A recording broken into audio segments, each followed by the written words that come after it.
siang Bapak Ibu Guru SMA Negeri 1 Hulu Selatan yang saya hormati.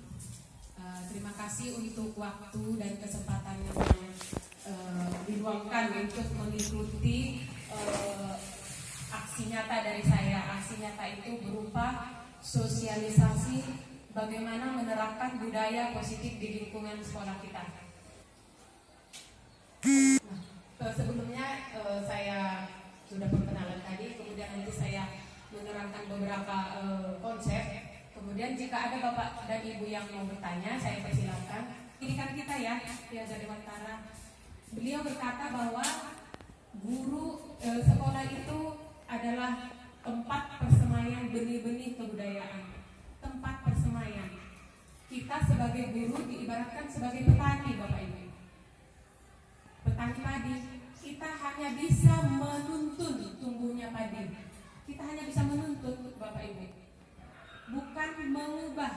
Anak kita ibaratkan tadi ya, jika dia memang bibit unggul jatuh di tanah yang bagus, karena ini sekolah kita, maka baguslah pasti anak itu, ya kan? Kalau bibit padi tadi tidak bagus, bukan kualitas unggul, tapi kalau lahan kita memang sudah bagus, keluarannya pasti anak itu bagus, walaupun tidak sebagus yang memang datang dari keluarganya memang sudah bibit unggul. Hanya bisa menuntun tapi tidak bisa mengubah kodrat anak. Anak itu kodratnya kita kan sudah tahu, setiap anak itu adalah unik, berbeda, kemampuannya tidak sama. Kemampuan anak itu tidak sama. Enggak pandai dia semua, matematika, fisika enggak pandai, tapi bahasa Inggris mungkin dia pandai. Tapi kita kan kebanyakan menjudge anak ini bodoh, memang sama saya enggak layak ini. Kita enggak, apakah kita sebagai guru sudah bisa memahami bahwa sekolah kita ini memang layak untuk didatangi murid kita. Memang pantas dia bersekolah di sini karena kita memang sudah membuka hati kita bahwa anak ini memang kemampuannya sampai sekian. Jadi kalau saya paksa dia anak itu stres, sementara katanya sekolah itu harus menciptakan budi pekerti. Tujuan dari Merdeka Belajar adalah akhirnya adalah budi pekerti. Kalau anak itu stres, bagaimana menciptakan budi pekertinya? Dia stres karena dituntut kita menjudge dia nggak pandai ini, nggak pandai itu, nggak pandai. Sama singkat saya paparkan. Pertama itu perubahan paradigma pola pikir guru tentang stimulus respon menjadi teori kontrol katanya. Kemudian arti disiplin positif itu sebenarnya bagaimana dan bagaimana cara melakukannya. Kemudian kita harus melihat ketiga, keyakinan kelas ini diganti dari peraturan tata tertib sekolah, kita upayakan diganti dengan menjadi keyakinan kelas. Nanti mengapa akan saya paparkan sedikit. Kemudian baguskah memberikan hukuman dan penghargaan kepada anak? Gitu. Apakah anak yang salah harus kita hukum? Atau anak yang misalnya berprestasi harus selalu kita kasih penghargaan? Apa efeknya nanti antara hukuman dan penghargaan terhadap seorang anak? Kemudian kebutuhan dasar manusia, sebelum kita menangani masalah disiplin siswa, kita kenali dulu kebutuhan anak per anak itu apa. Memang susah. Kita kenali dulu kebutuhan anak apa. Kenapa dia misalkan anak-anak lalu lalang di kelas, Bu, saya sakit kali ini, saya sakit kali ini. Kita langsung marah, banyak kali gayamu, dan tadi kamu caper.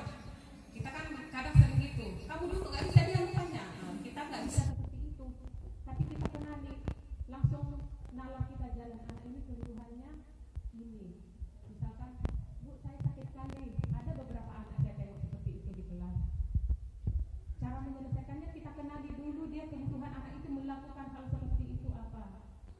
Kita kan guru, murid tidak boleh kalah loh dari guru. Sering kan bicara begitu.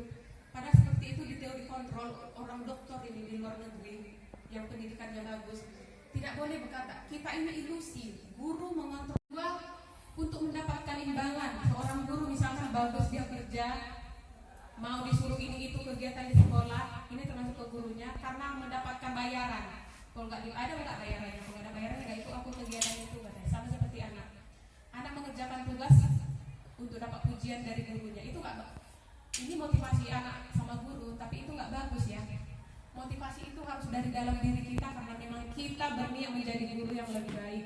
Kita bikin RTP, kita datang tepat waktu ke sekolah, tidak pernah meninggalkan jam pelajaran, tidak pernah membiarkan anak ribut di kelas, kita sendiri di kantor. Itu motivasinya apa? Karena kita memang dari diri sendiri pengen menjadi guru yang memiliki nilai dan diteladani. Sama seperti siswa, kita suruh siswa untuk mengerjakan tugas. Jangan dimotivasi supaya dapat nilai bagus, supaya dipuji guru, tapi buatlah dia membuat tugas itu karena memang dia pengen menjadi murid yang berguna, yang istilahnya memiliki karakter yang bagus nantinya untuk ke masa depan.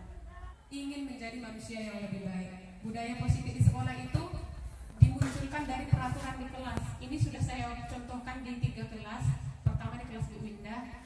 Peraturan kelas ini saya ganti dengan keyakinan kelas.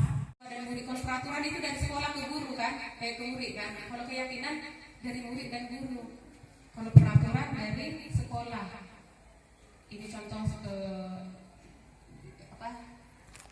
kami guru dan murid saling menyayangi. Sebenarnya ini simpel seperti dibuat anak-anak ya, tapi memang diyakini supaya kita memanusiakan manusia. Kita nggak hanya taunya menghukum, tapi kita merangkul anak-anak itu, anak-anak yang paling bermasalah sekalipun. Apakah efektif memberi penghargaan sama anak yang pintar?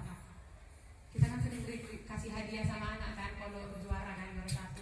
Katanya penghargaan itu berpengaruh jangka pendek dan jangka panjang. Itu kalau kita kasih uang, piala atau apa sama anak yang pintar, itu pengaruhnya hanya jangka pendek. Jangka panjang dia tidak berpengaruh. Penghargaan itu menghukum. Dia dulu juara 1, tiba-tiba dia turun rankingnya. Jadi kok bisa kamu turun? Nah, omongan kita itu pun bisa menghukum anak itu ya. Bisa kamu turun, padahal itu kita nggak biasa ya. Tapi di lingkungan teori pendidikan nggak boleh. Penghargaan itu pasti menghukum dia. Ketika dia turun, semua menyalahkan dia yang juara 1 tadi. Nah, contohnya ini Bapak Ibu, mencatat 100 kali di kalimat. Misalkan, mohon maaf nih, mungkin guru BP ada di sini. Anak mencatat disuruh 100 kali, misalnya dia telat, saya tidak akan telat sampai 100 kali, itu kita menghukum. Di sekolah nggak boleh seperti itu hukuman. Yang kita pilih itu konsekuensi. Ya, itu kan menyiksa fisik anak kan. Pegang tangannya nggak boleh. Di sekolah itu kan nggak boleh menyiksa fisik anak. Segala sesuatu yang membuat anak itu tersiksa batinnya, fisiknya, itu hukuman. Itu nggak boleh. Kemudian membersihkan tumpahan air di meja karena tersenggol, baru konsekuensi. Contoh, ada 2 murid berantem karena ribut, catatannya hilang. Misalnya Bu Riri minjam catatan Bu Winda. Jadi Bu Riri menghilangkan catatan Bu Winda. Solusinya adalah Bu Riri harus mencatat kembali. Gak bisa hanya dengan minta maaf. Padahal kita sering udah minta maaf kalau dia hilangkan. Padahal nggak boleh seperti itu kalau di dunia pendidikan. Kita suruh yang menghilangkan catatan tadi mengganti semua catatan yang udah dihilangkan, tulis balik, gitu. Jadi konsekuensi dia tahu bahwa dia salah. Kalau yang hukuman tadi dia nggak terima, ini pasti semua murid nggak ada yang terima ini disuruh 15 kali lari. Jadi segala sesuatu yang murid itu tidak terima bertentangan dengan hati nuraninya, menyakiti fisiknya, nggak boleh. Kemudian lari mengelilingi lapangan basket, jam olahraga, ini boleh konsekuensi karena memang olahraga itu wajar, pemanasan 10 menit. Anak itu kenapa bertingkah macam-macam? Ada 5 kebutuhan dasarnya. Pertama, dia pengen bertahan hidup, anak-anak bukannya. Dia butuh cinta, kasih, penguasaan, kesenangan, kebebasan. Ketika anak bertingkah, anak itu hanya butuh diperhatikan gurunya aja rupanya. Banyak anak macam-macam, ada yang menjerit-jerit, ada yang melintas di dalam. Bentar ya Bu, katanya. Anak itu minta diperhatikan, berikan kasih sayang sama anak itu. Ada kesenangan, contoh murid itu tidak mau belajar di kelas kita, suka keluar masuk, bosan katanya, nggak suka belajar. Kita tidak berusaha mengenali apa maunya anak itu. Misalnya kita belajar PKN, anak itu malas teori terus, ya udah. Kalian maunya apa nak? Di pelajaran PKN maunya seperti apa? Bu, kami mau sambil nyanyi, main gitar. Bu, kami mau sambil ada game ya lah Bu, katanya. Kita guru harus kreatif, jangan kita tidak kreatif tapi kita salahkan murid. Kenali dulu dia kemauan anak itu di pelajaran kita itu seperti apa. Misalkan bahasa Inggris, dia di bahasa Inggris itu maunya seperti apa, main game kah? Tapi kalau kita monoton, murid keluar masuk atau biologi misalnya, kita salahkan murid, kita yang salah. Oke, next. Mohon maaf ya Bu, agak panjang ya. Ini posisi kontrol guru kita kenali ketika kita ngajar. Kita berdiri di sekolah ini, ada 5 posisi kita Bapak Ibu. Ada pertama penghukum, yang kedua pembuat merasa bersalah seperti saya tadi. Abdillah Raji, kamu 30 menit telat. Orang tuamu nengok kamu kayak gini, kayak mana? Orang tuamu banting tulangnya ponakan kamu 30 menit kayak gini, hasil anaknya yang diperjuangkan orang tuanya. Saya salah juga ngomong gitu. Pembuat rasa bersalah. Yang paling idealnya adalah jadi manajer. Manajer itu intinya dari semua ini adalah ketika melakukan kesalahan entah kita sebagai guru, sebagai piket, sebagai wali kelas, kita kasih solusi permasalahan sama anak itu. Kita tidak hanya bertindak sebagai piket aja, ketemu anak merokok, serahkan sama wali kelas, serahkan sama BP. Tapi kalau sebagai manajer, kita menyelesaikan, kita panggil anak itu. Jadi semua di sini adalah guru BP. Semua guru di sekolah ini adalah guru BK. Sering di mana Pak?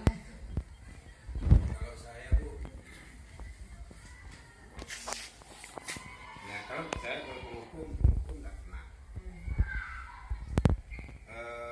Semua yang ibu tayangkan tadi sudah pernah saya lakukan kayak gitu.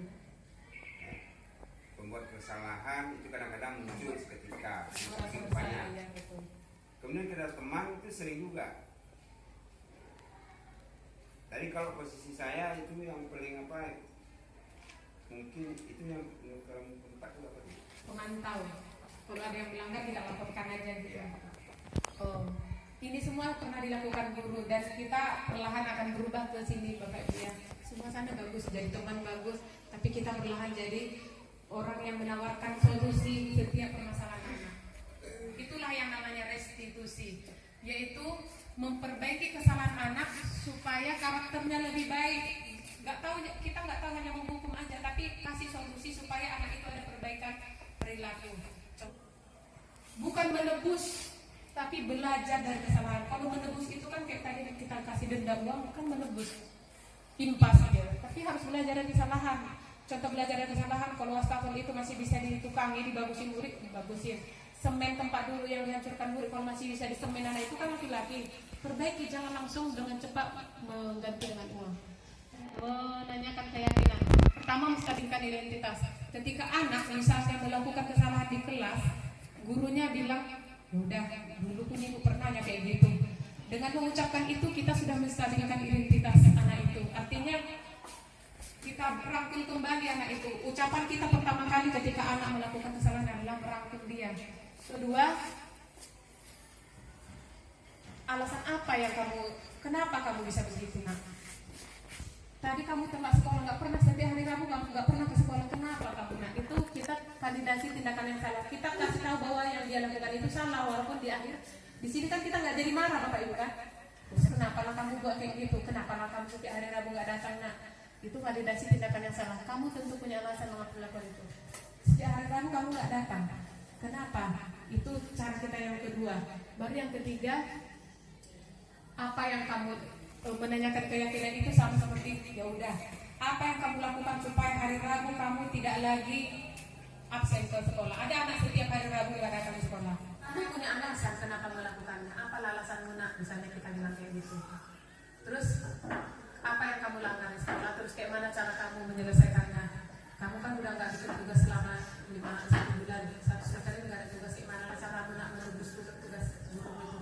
Jadi guru nggak bisa langsung buat nilai 0 atau 50 ya. Langsung udah nak gimana caramu supaya terkumpul? Gitu. Ada yang mau ditanyakan Bapak Ibu? Satu orang yang nanya Bapak Ibu.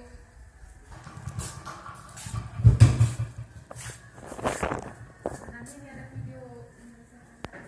Baik, Assalamualaikum warahmatullahi wabarakatuh. Waalaikumsalam warahmatullahi wabarakatuh. Melihat tadi.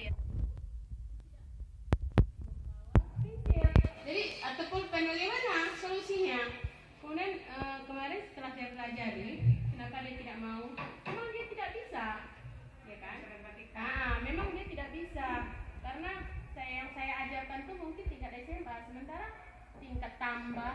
mengenali bagi aja dia tidak bisa, makanya dia memang bosan dengan pelajaran itu.